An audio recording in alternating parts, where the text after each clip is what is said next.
All right, well, I've got about 3 o'clock. There might be a couple more come in and we'll get them as we can. So I just want to, hello. We've got a guest today to talk to us about study abroad. Katerina's from the Office of Study Abroad. She's going to talk to you for about 20, 25 minutes or so, engage with you about study abroad opportunities. But before she does, I wanted to just mention a couple of things about study abroad in general. One, it is a regret of mine that I was never able to study abroad, looking back on it now, and looking at it through the lens of both of my daughters who, when they went to college, studied abroad. My oldest daughter spent an entire summer in China, pre-COVID, so it's been a while. And she was taking Chinese as her foreign language at the institution she was at, and spent an entire, it was about 2 months that she spent in China. Came back with a very different worldview and very eye-opening. And then my youngest daughter, who went here, did a study abroad again in the summer in Ireland, an economics internship. Oh, nice. Did that economics internship. And actually that led to her getting her first job when she graduated from college. It was that internship that she did in Ireland that led to that job. So something that I want you all to think about.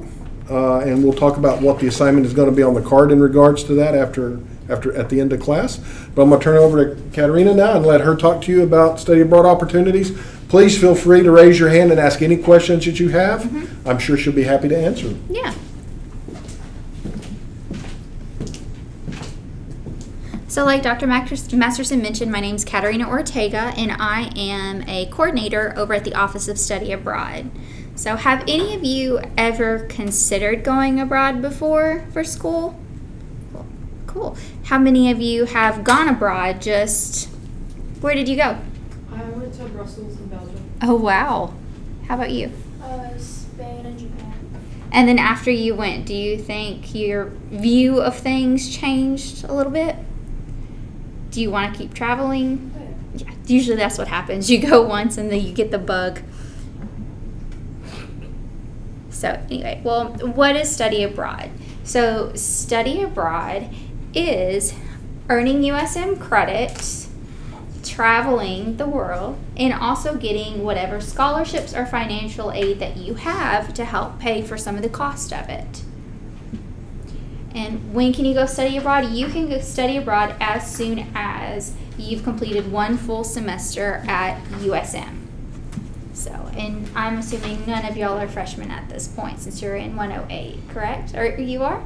Well, after this semester, you'd be good to go anyway.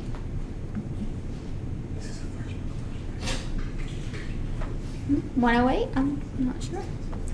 So, not only do you get the opportunity to earn USM credit, which is basically the whole point of why you all are here at USM, but also you get to experience a new culture.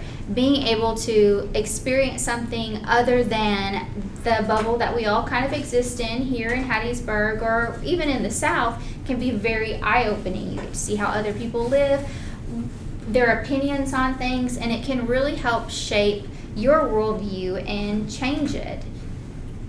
And also, as Dr. Masterson mentioned before, as far as being a resume builder, I'm sure she had a remarkable resume, but just having that internship saying that she interned abroad in a European company put his daughter that much farther ahead of the pack. It goes a long way. Like anything that you can say where you studied abroad definitely can help make your resume stand out more so than the next person. And I know all of you are probably, once you have to go out into the job market, are trying to put in resumes, apply for things. You're always trying to stand out compared to the next person. Well, studies have shown that employers, they do look at study abroad, and they like that.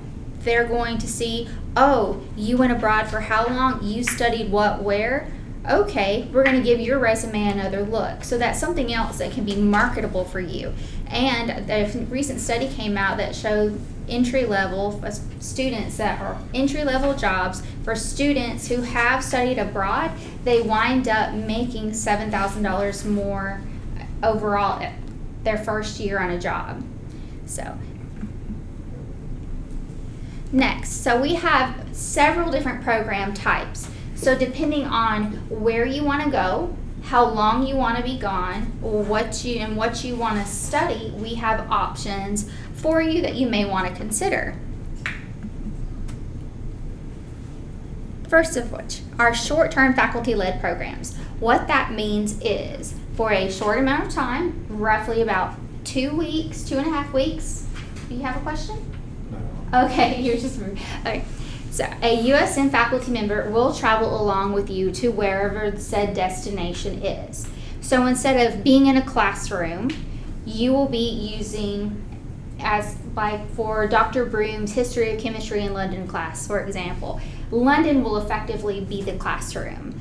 You might have a little bit of lecture time, but whatever class that you take, lectures you attend, it will be using where you're at as your classroom. So we refer to it as experiential learning. So you really get out there, get to experience the culture, see the sights, but also learn while you're doing so.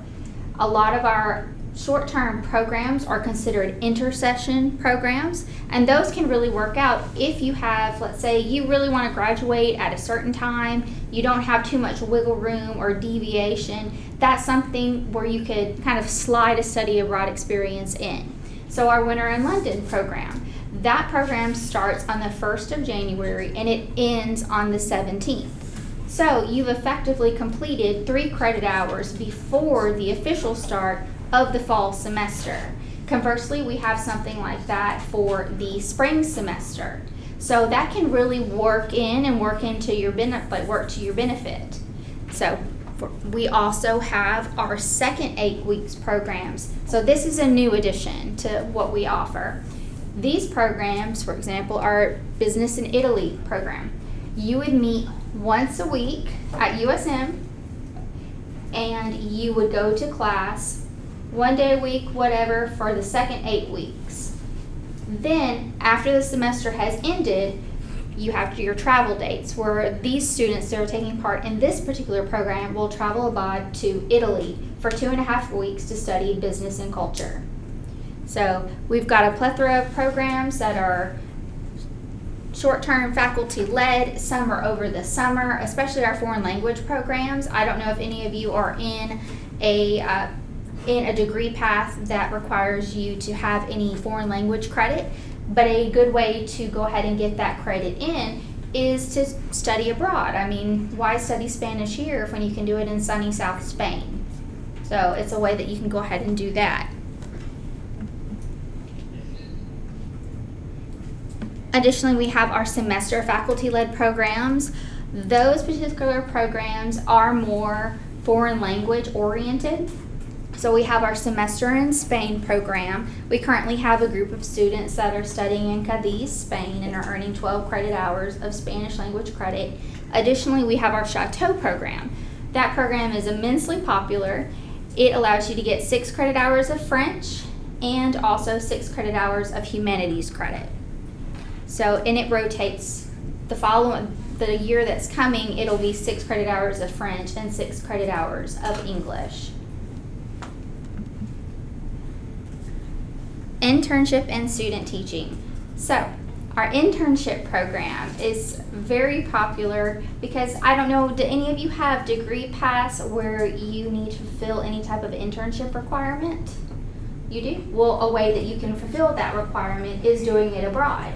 Our program is in Dublin, Ireland, and we would work alongside of our partners at USA.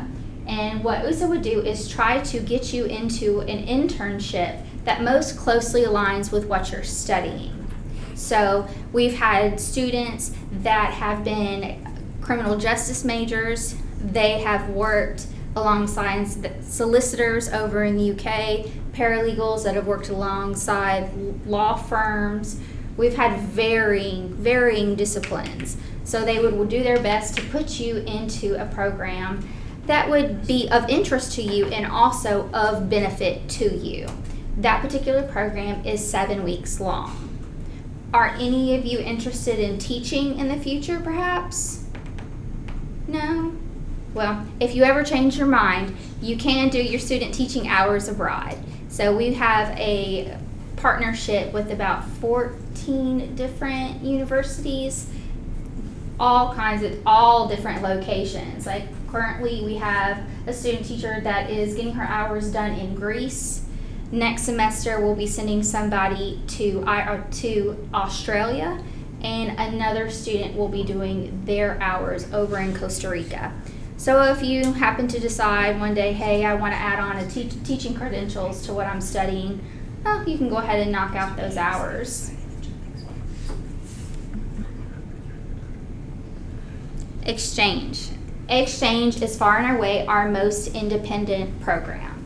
So this is where you basically get to live the life of a student at Kiel or Swansea or even The Hague. So you would change places with them, and you could spend up to a full academic year or a semester depending upon what you want to do.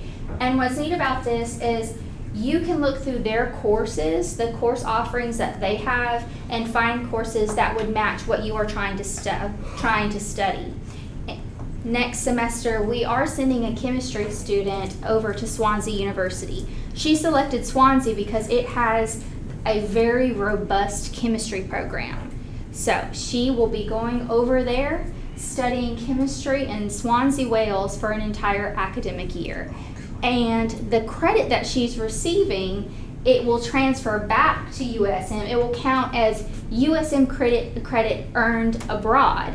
And the best part is she's not paying Swansea prices. She's paying USM in-state tuition and using her scholarships and her financial aid that she has already to be able to do this. So this is something you could definitely look at, and could you imagine how good that would look on a resume?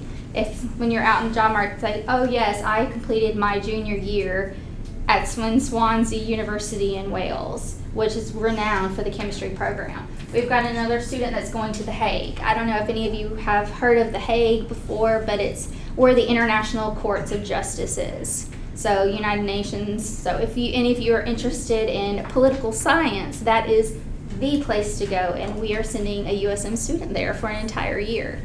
So you can look through our partner universities. We've got about 12. Some are foreign language. So we've got some in Spain, we've got some in France, one in Belgium. So the world's your oyster, so definitely something to consider. But like I said, it is far and away the most independent program because you will be on your own. It won't be with a USM faculty member. Now the most important part, I know that you probably have the most questions about, so money matters. Naturally, if you have any financial aid that you currently receive, you can use that to help cover some of the costs of studying abroad. Additionally, your scholarships, so long as those scholarships are not tied to you being physically at USM, those can be used to help cover. I say that because residence assistance, obviously, if you're an RA, you've got to be, here. So as long as your scholarship isn't tied to you being here, you can use those scholarships for that. Also, a scholarship that I would love to mention, and the deadline has just closed for this go round, but it will be opening up in March, is the Gilman Scholarship for Study Abroad. The Gilman Scholarship is a nationally competitive scholarship, and it gives you up to $5,000 towards a study abroad. So it is study abroad specific. And even though I say it's nationally competitive, don't let that dissuade you from applying. Because out of all of the institutions of higher learning in the state of Mississippi, USM, we always have the most Gilman Scholars. So last go round we had either 9 or 10. And Gilman Scholars, to say that you are a Gilman Scholar, it's a big deal. It's something you could also put on that resume. I keep going back to that because, after you graduate, that's going to be the thing that you're going to have to do is find a job, right? So saying you are a Gilman Scholar would not only look good on a resume, but also if any of you intend on going to graduate school, that is definitely something else that can help you with that.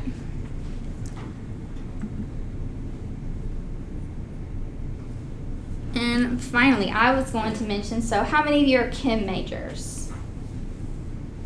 Okay, so something that you might want to, I'm assuming, in a chemistry class in 108, but something that you can consider for next winter is part of our Winter in London program. Dr. Broom, have any of you had Dr. Hugh Broom before as an instructor? Okay, well, Dr. Broom is leading a class over to London to study the history of chemistry in London. So that is something that you could definitely consider doing as you pursue your chemistry degree. So he will be going over, I know he mentioned going over to several different museums and other places that were pertinent to chemistry, as the history of chemistry, as well as where they sourced the cholera outbreak. Did you guys ever hear about the cholera outbreak that killed like so many Londoners?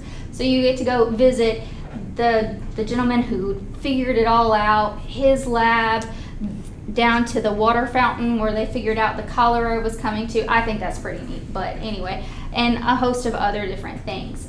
But also, if you don't want to take necessarily something that is within your major degree area of study, you don't have to, because anything that you choose to take will count as upper level elective credit. So don't be limited to, oh, I can't because it's not chemistry. Well, naturally you want to take something that will give you the most bang for your buck, and I understand that, give you credit in your main degree area of study, but you can take whatever you want and it will count. So, does anybody have any questions or how the process works or anything at all?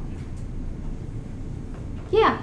So for some of the foreign language trips, do we have to like have classes in those foreign languages like prior to going on those trips? For Spanish, you need to have at least 101. Unless, of course, do you have prior experience in Spanish, like in high school at all? No? Or a heritage speaker? Okay, you need at least 101. And that's all you need. For French, you don't need any, because the goal is to work from the bottom up. So you could either do the Chateau program for an entire semester and also get the 2 additional credits in humanities, or we have an option for the summer, which is French in France. So it would take place in Tours, France, and you can choose an option of either 3 credit hours or 6 credit hours. And with Spanish and French, when you arrive over there, what they would do is they would give you an assessment. It's not a test, it's just an assessment to meet you where you're at. You wouldn't, so say you go over there, you've gotten up to Spanish 201 here, but according to their levels, you need to have a little bit of a refresher. Doesn't matter. We're going to count it as 202, not 201. So as far as credit goes, you're not going to regress or repeat anything over. The objective is just to meet you where you're at. So for the Spanish one, like if you were to have like high school Spanish credit, even if it's not like dual enrollment, would you still be able to? What we would do, because we've had that happen like many times, people who have had, they took Spanish all through high school. What you would do is for, let's say, Spanish in Spain this summer, you just have a chat with Dr. Loaiza, who's taking the group over, just kind of talk to him about your experience, and he'll be like, okay, I think you're good, and sign off on that and waive it. So preferably you would have at least 101, but if you don't, it's at instructor discretion. What else you got? Anything? Did anything sound interesting to you or pique your interest? So, and we're always adding new things. Like we're one of the program that we just recently added this past year, and we're doing it again because it was so popular, is our Business and Culture in Asia program, which is now Business and Culture in Japan. So those students will be going over to Tokyo for 2.5 weeks. So we're really excited about that, because for a long time Asia was closed off because of COVID restrictions. So we couldn't have a program, but now it's back up and running, and we're always striving to offer new programs. And how many of you are doing like a biology, like any biology, whatever? So something else that you might be interested in for next go round, for biology is our Tropical Ecology in Belize program. So that one, it could be a tie-in. I'm not sure exactly, chemistry, biology, I'm sure they all tie in. I'm a Spanish major. I have my degree in Spanish, so I'm not sure. But that could also be something that you might find interesting and enjoyable as well. So, and if you don't already, follow us on social media because we're always having info sessions about different programs so you can learn about the process, the actual program. A lot of times faculty members who will be leading said program will be there to help answer questions about the ins and outs of exactly what's going to be on the courses, what's not, what their plans are for it. And we also host workshops as well in terms of helping you navigate financial aid. So we recently had one about the Gilman Scholarship, and we'll do it again when the next cycle opens up, it goes round. So we definitely want to help send you abroad if that's your goal and would work out for your, financial, but your academic journey. But something to look into. I studied abroad twice. So I studied abroad.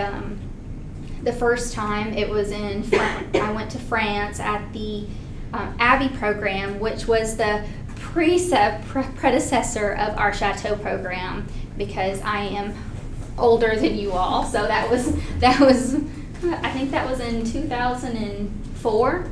That's when I went, and then I did another program through a different institution in Mexico. And I can honestly say it was both experiences were eye-opening in so many ways, and also especially the initial one when I was young, when I did it when I was much younger, it really helps foster a sense of independence. That, I know that a lot of you may live off campus and have jobs and everything, but it's kind of a different ball game when you can't just call your mom and ask her for help for things. You have to figure it out your own. And when I was figuring these things out, it was before there were iPhones. So it was just, you figure it out and you figure out, okay, well, I can do it. I didn't die. And when you come back, you just feel, it's hard to describe, but the sense of independence that you get is just unparalleled, and it really, really made me want to continue traveling. And so afterward, I used my language skills, like in French and Spanish, and I did just that. I became a flight attendant for about 15 years, and just having those foreign language skills, it made me, make more money, first of all, because you can speak another language, and just ready to see more and go out in there and do more things. It translates to a lot of different soft skills, being able to work within a different culture, adapt to different cultures. Highly recommend it. And what Dr. Masterson said about he regrets not being able to do study abroad, that is the number one thing that I hear. I have never heard anyone say that they regret doing a study abroad. It's always the opposite. So if you are able to, highly recommend it. So if you all come up with any questions or concerns, you're welcome to stop by the office. I also brought along some info cards for you all. There's a QR code, so you can set up an appointment with myself or one of my colleagues. We're over in the International Center on the 4th floor, and we would love to help send you abroad.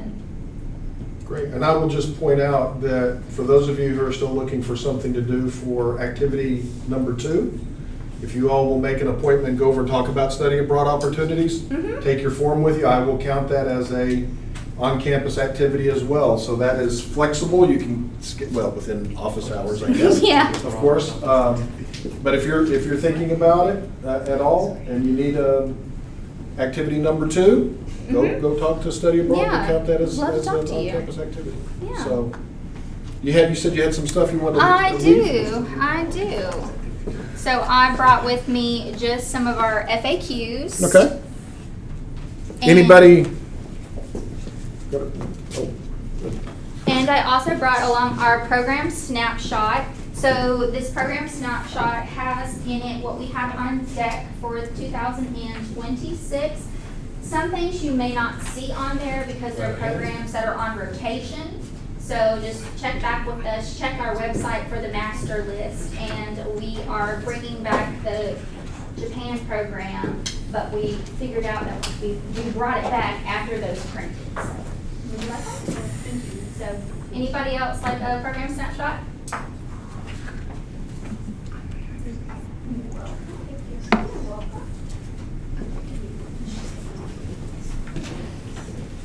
Anybody else want a snapshot?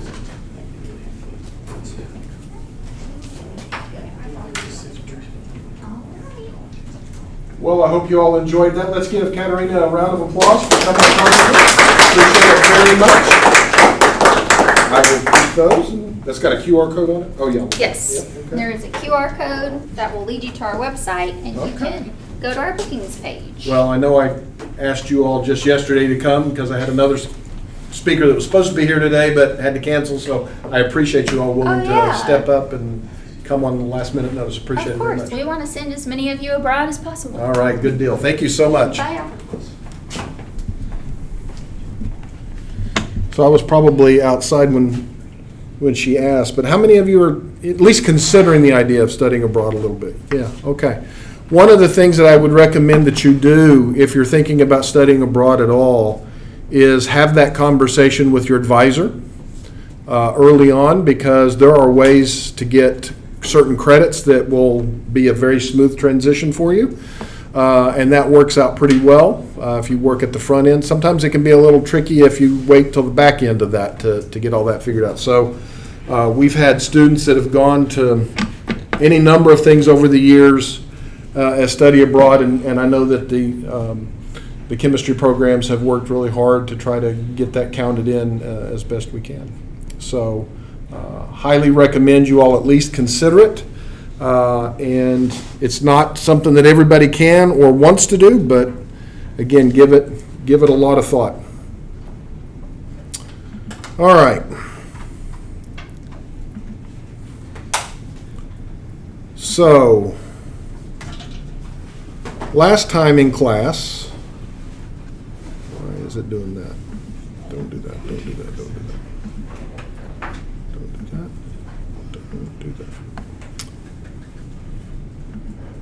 Last time we did the learning strategies inventory, and I took up your response cards, or what do you want to call them, zip grade forms, and I analyzed them. Well, actually my phone analyzed them. And this is the results of the class. So we're going to talk about each one of the items on the inventory and kind of go through it to see kind of where things are. So number one on the inventory was I always preview the material that will be discussed before I go to class. 68% of you agreed with that. That is something that you do.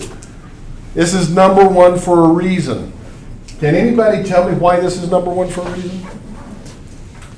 Yeah. It's important. It is important. Why is it important? It's important to know what you're going to be talking about in class, especially when some classes like this one kind of need you to have the background information when you have a discussion about it in the classroom. Fair enough. Yeah. It primes metacognition. Yeah, primes the brain, right? Ready to receive it. Did you shake your head? Oh, okay. Any others? Yeah, this is the number one thing that gets people in hot water, so to speak. When you come to a class cold, it's very hard for that knowledge paint to stick. Okay, so it's kind of like, think of it like painting a building. If you've ever painted your room or anything, right? You prep the wall or whatever first before you paint. You just don't go and start slapping paint on, right? Same thing happens here. So, but 68% of you agreed with that. That's a pretty good score for a class of this size. Okay? I go over my lecture notes as soon as possible after lecture to rework them and note problem areas. Only 23% of you said that. I go over my lecture as soon as possible after lecture. Why? Let's start with why is that important? Helps you retain it. Okay? But why is it important as soon as possible? Because if you wrote something weird, you can fix it while while you still remember what they actually said. Ah, yes. But a week from now, you're gonna forget what they actually said. Absolutely. Absolutely. That's a good one. Was there another one back that you had your head? The same thing. I was gonna say, so that information doesn't leave your brain. Yeah, so how many of you, and I'm guilty of this too. I mean, we're all, it's just a human thing. Somebody tells you something important, you're like, yeah, I'll remember that, and then what happens? Sometimes you forget, right? And then you're like, crap, I should have wrote that down, right? Or you wrote something down quickly, right? And thinking that'll jog my memory. And then when you go back and you're like, why did I jot that down, right? So it's very important to do this as soon as possible to rework them and note problem areas, right? Only 23%. So this is a little on the low side, right? So a lot of us don't do that. Why is it that a lot of us don't do that? Why is this the case? What are some reasons? Maybe we just consider like the homework as more important to like start immediately rather than like lectures. Like we go towards more assignments than Okay. review and save review before the exam. Okay. And by me asking this question, I'm actually having you educate me. I need to know why this is happening. Yeah. We get sidetracked with other classes. Okay, you get sidetracked with other classes or other Activities. or things, right? Most of the time, a percentage of your grade is based on like your homework assignments, so people are more in a rush to get that done and then just push understanding it, like genuinely understanding a concept after you have an assignment turned in. All right, so that's an interesting point. So a lot of us, and we get into this habit, right? We get into this habit because you get credit for things. We chase credit for some reason. What is a credit worth? Anybody tell me what a credit's worth? Can be, but can you equate it directly or easily? Kinda, yeah, because we pay for the class. You do pay for the class, so you can get to the time piece, right? But is a point in this class worth the same as a point in maybe your calculus class or your chemistry class? Probably not, right? So it's very difficult to weigh what a credit is worth, but we tend to chase those instead of chasing, what should we be chasing? Learning, yes, learning. If we learn, do the right learning, the credit will come. Do you have something you want to add? Huh? I thought you were. I think it's because like you kind of want to debrief after your class and like relax, so like you don't really focus on it. Just kind of. So take your ibuprofen and your Tylenol and a little bit, so you get the headache out. Do you have something? No. Yeah.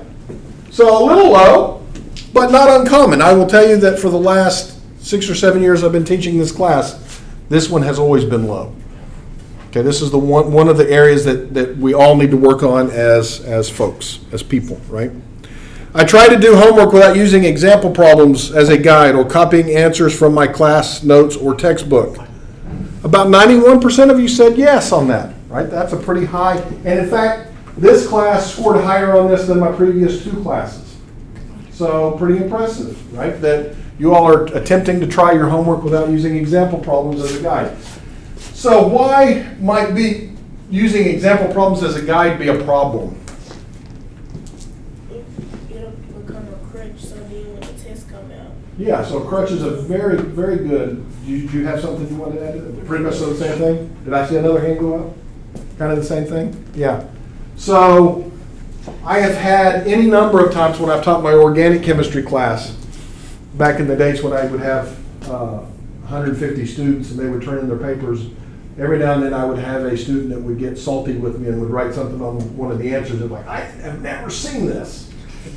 I'm like, well, no, not that exact problem, but if you look on page, we did a problem almost identical to it, right? So, but when you get fixated on the problem and exactly what it looks like and you can't translate it into that skill into a new context, that's a problem. You need to be able to translate that into new situations. So keep in mind of that. So happy, 91% of you. That's good. Better than previous classes. I regularly go to office hours or tutoring to discuss problems or questions about the homework. Another low one, right? And this one is always low among students, especially freshman students. Why is this a low priority for you all? Yeah. When I'm done with class and my work, I do want to relax. You want to relax? Okay, all right, fair enough. I don't like bothering. You don't like bothering people? Most of the days that I have class, tutoring sessions are over by the time I get done with my last class. Okay. So should that be viewed as a obstacle or something that needs to just be worked on and overcome somehow? Just work on it. Yeah. On other days. So what can we do? So you all know, right, in the syllabus, a faculty member will have their class times and their office hours, and sometimes the office hours clash with your schedule. So what do we do in that case? Sometimes the teachers are more open, like they have extra hours. You can email and say, hey, I'm free at this time, would this work for you? Just try and see if you can make something work. That's right. So don't let a faculty member ever convince you that their only obligation to you is in class or that one office hour they post each week. That is what they're contractually obligated to post. But they are obligated as educators to actually work with you within reason to accommodate and help you out in any way that they can. So what do I mean by that? If you all called me and said, hey, you know, your office hours immediately following class and I've got band practice and there's no way I can be there, when can we meet? I will work with you to make an arrangement that's convenient for both of us. Okay? Does that mean it might be, you know, at 9 o'clock at night? No, I'm not going to do that. But would I personally do something like over lunch? Yes. Would I do something a little early in the morning? Absolutely. Would I do something a little bit after 5 if necessary? Yes. And most faculty would be willing to do that. But if you email your faculty member and expect 24/7, that's not going to happen. We're people too, right? We have lives that we have to live as well. But I would argue that a lot of folks get into this lower area on this one because you actually have to physically go somewhere. It's a little bit embarrassing for some people to say, I need help, right? Don't think of it as help. Think of it as assistance. You are learning. You're not coming to me or to one of your faculty members because you just can't get the material. You've hit a roadblock and you need us and our expertise to help you get over that. That's the learning process. So don't view it as quote unquote help, even though what we're doing is providing assistance to help you learn the information. But a lot of people get into this, and I was guilty of it. I mean, you know, you would sit there and you would struggle and finally you'd be like, maybe I need to go see Dr. Schaefer. That was my physical chemistry professor. And I remember he was in his office one night at 8 o'clock. I worked in the chemistry library. And the nice thing about working in the chemistry library back then was that nobody came into the chemistry library. So I got to do a lot of my homework while I got paid. And so I was doing my work and I came up on this problem and I just happened to step out to use the restroom and I noticed his office light was on. And I walked by and I said, Dr. Schaefer, would you happen to have a moment? And he looked at me and he said, sure. And we talked about a problem for about 30 minutes and it turned on a light bulb for me. Right? But if I had just sat there and struggled with that and never gone and saw him, probably wouldn't have understood that concept as well as I do today. So make use of your office hours. How many of you know where the tutoring center is for chemistry? Okay, can you explain to me? I don't remember the room number, but where is it? What building? Walker. It's in Walker Science Building on the what floor? On the second floor. That's right. So you go up on the second floor, you'll find signs. I forget what the room number is. What do you all know about the tutoring center? Do you have to make an appointment? No, you can just drop in, right? But there are tutors that are posted at times, but it's open pretty much so during and I think even maybe into the evening a little bit. I haven't spent any time over in the tutoring center in a while, but don't be afraid to drop in. That is more than just dropping in for your lab. A lot of students get in the habit of using that tutoring center just for the lab because it happens to be where the labs are, right? And so a lot of students will say, oh, well, that's just for lab help. That's not true. It's for any of your courses. You can go there and get help. Now, keep in mind, not every tutor in there is equally qualified to tutor each and every course. But every tutor that's in there, I can guarantee you, can help you with your general chemistry and your organic chemistry pretty well. Okay? Beyond that, you might need a little a little more. So you might want one of the biochemistry graduate students if you've got a biochemistry question, for example. Okay? But don't be afraid to drop into those tutoring hours as well. Don't think of it as tutoring. Think of it as assistance. Okay? I rework all of the homework problems and questions before the test or quiz. Less than half of you said you do this. Right? So this gets back to those study tips that we did at the very beginning of the semester. Right? Which study tip would this relate to?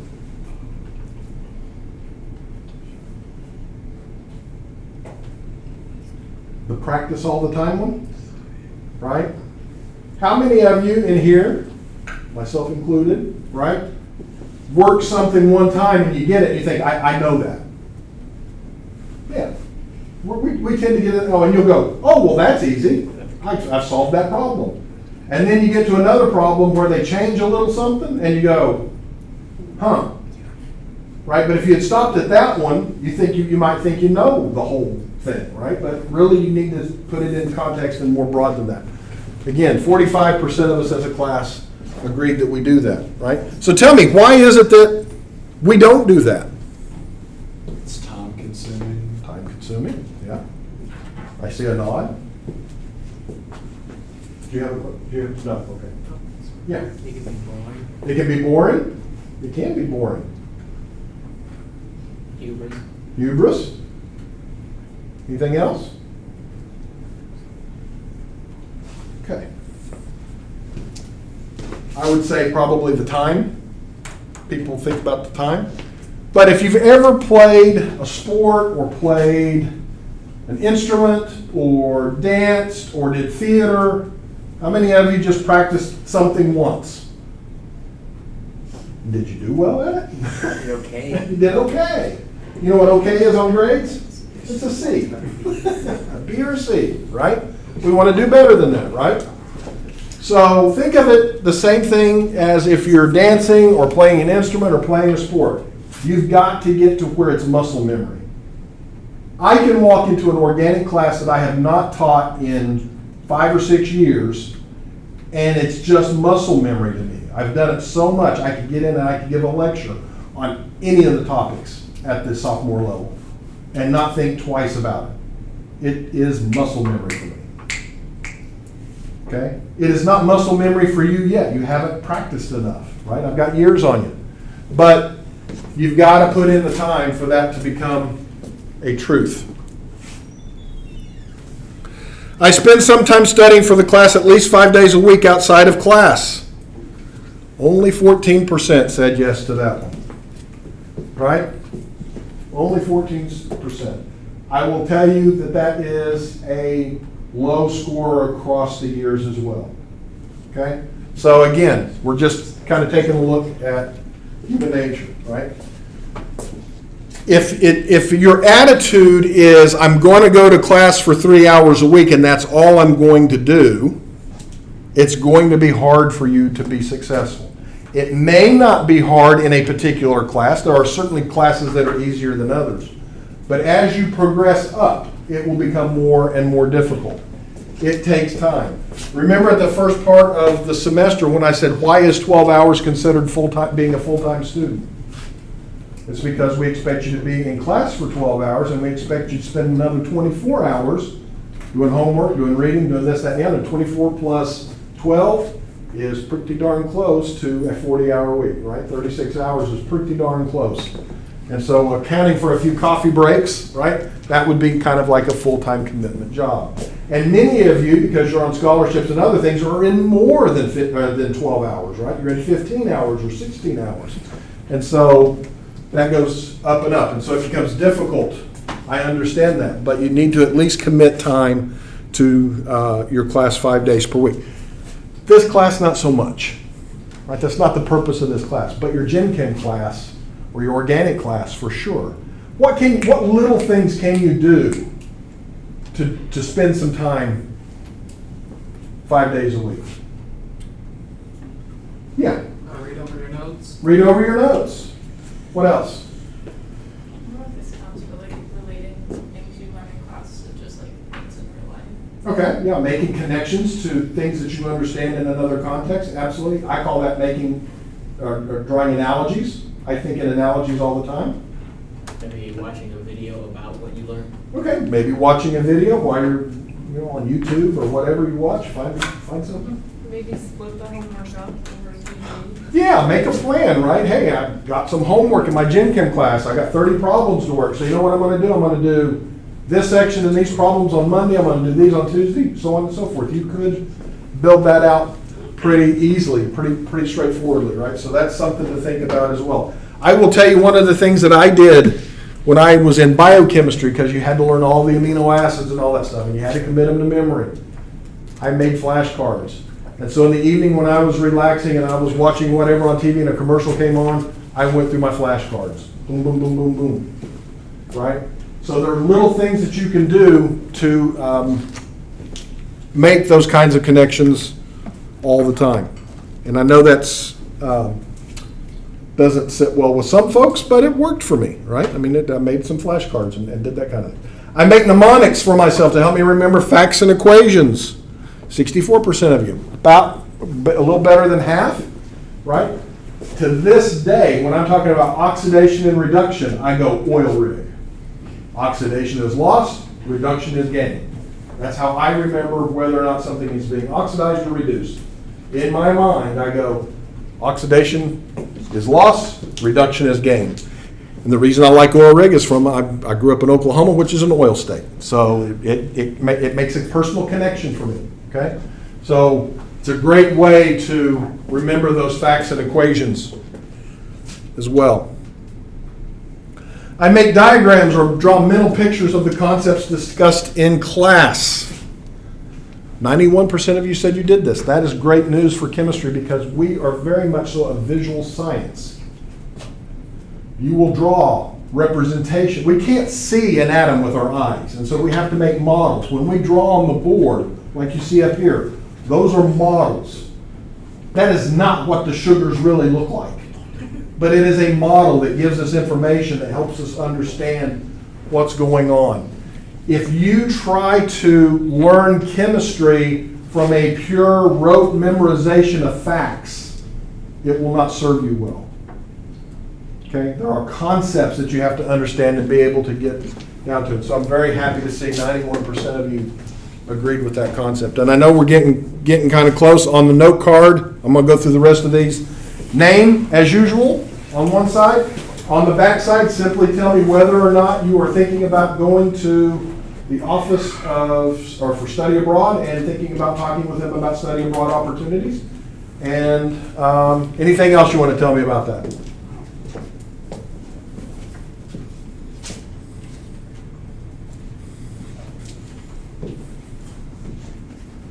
I'll give you about a minute to finish that before we continue on this.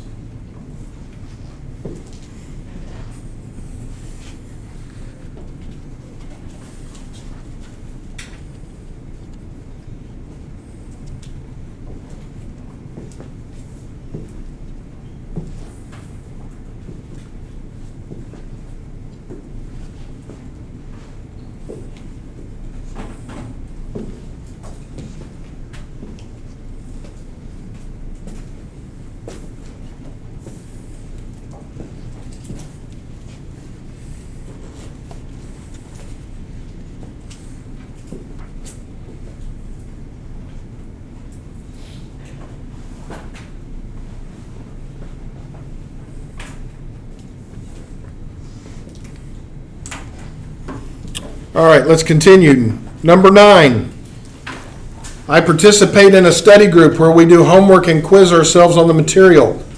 Only 14% of you. And I will say that over the last several years, this one has started to decline. Help me understand why, as students, you seem to have lost interest in forming study groups. COVID. COVID? Okay, fair enough. A lot of our schedules don't match. A lot of our schedules don't match. Okay, yeah. Sometimes it's just hard to ask people if they would want to work together, just because we don't know what they're gonna say. Okay. What's the worst thing they can say? No. Which is the same answer as not asking, right? So should we ask? Yeah, we should ask. So, what are some of the dangers of forming a study group? Yeah. If you like form a study group with people you think are going to be productive, and then you get there and like they don't actually work on it. Yep, exactly. I mean, yep. I think another thing is like, it's good to like have people on different levels, but like people that are completely off the same level that you're on could also bring you down a little bit, or not help you learn more. Yep. I'll get to you. One of the things that I found over the years that students tend to do, and I think this is just a human nature that we have to fight, we tend to like to be around people that are in the same boat. Right? And so I found that students that struggle in a class all try to get together and study, and they're all struggling. Right? And so it's very difficult, and so that ultimately ends up in what? I don't understand this material. Dr. Masterson doesn't know how to teach. Blah, blah, blah. And it becomes a moaning and groaning session, right? That you start to feed off and have an echo chamber about. It's very, very dangerous because it wasted your time. And then if you're in that situation, I would argue being by yourself studying would be more productive, right? And so the caution that I give people here is I want you to participate in study groups, but I want you to build a good study group. Everybody in this class has skills and talents that other people do not have insights on things that other people do not have. And what I would encourage you to do is build a study group of equally committed individuals to learning. If somebody's coming, I haven't been able to study, can I join your study group because I'm gonna leech off of what you've been, that's toxic, right? But you want a group of people that can come together and are truly interested in. We had a comment. I've heard stories of people in study groups forming their own branch of the study group to exclude someone else just because like they're a different race or they just don't like them. They just form another group. I guess you could.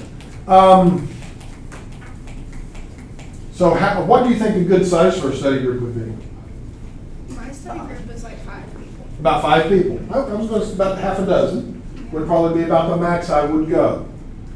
Somewhere around there. Can you get away with 2? Probably. Right? But typically for it to really work well, I would think 3 to 6 would probably be a good group.